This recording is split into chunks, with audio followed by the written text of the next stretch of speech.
The inmates say they are forced to work for little or no pay while government and private companies profit financially. Robert Council, Lee Moore Jr., Lakeria Walker, Jeremy Cole, Frederick McDowell, Michael Campbell, Arthur Potomi Jr., Lanier Pritchett, Almerio English, and Tony Cartwright are current or former inmates of the Alabama Department of Corrections.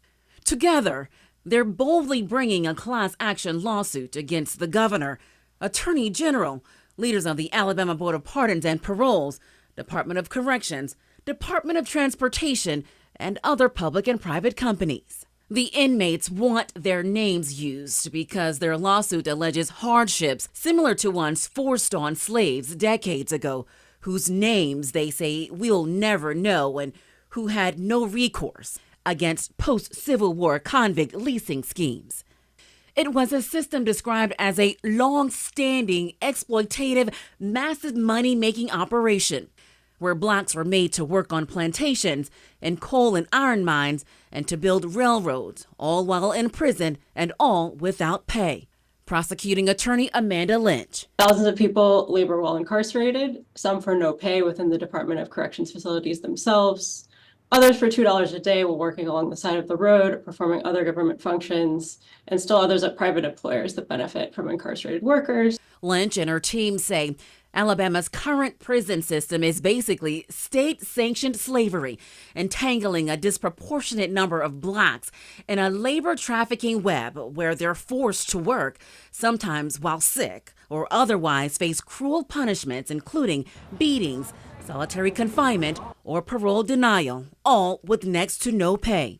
In fact, the state of Alabama is making more than $450 million each year by forcing inmates to work outside prison walls at places including Wendy's, Burger King, McDonald's, KFC, and Gemstone Foods in our backyard of Decatur.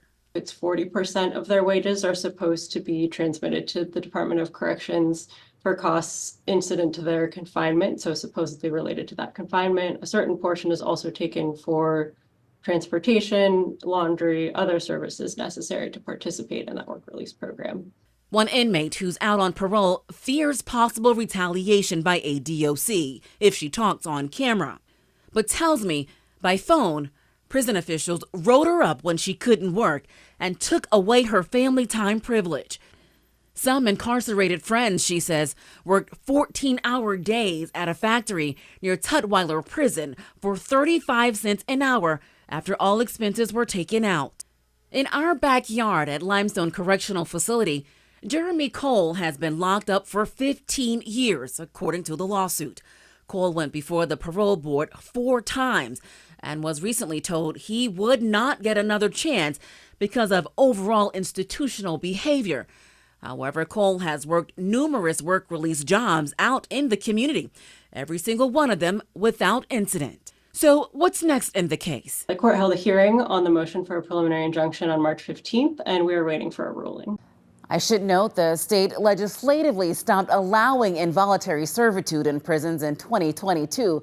The lawsuit found and evidence we've seen suggests otherwise.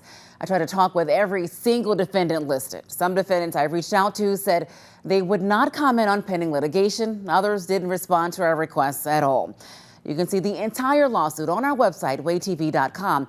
Plus, we have a web exclusive look into how release programs are handled across the state, including an alleged massive racial disparity on who gets sent to work and who gets sent home free on parole. I also have exclusive interviews with community corrections officials in North Alabama who give us a look inside how inmate work release programs are operated here in our area. With coverage you can count on, Nikel Williams, WAAY 31 News.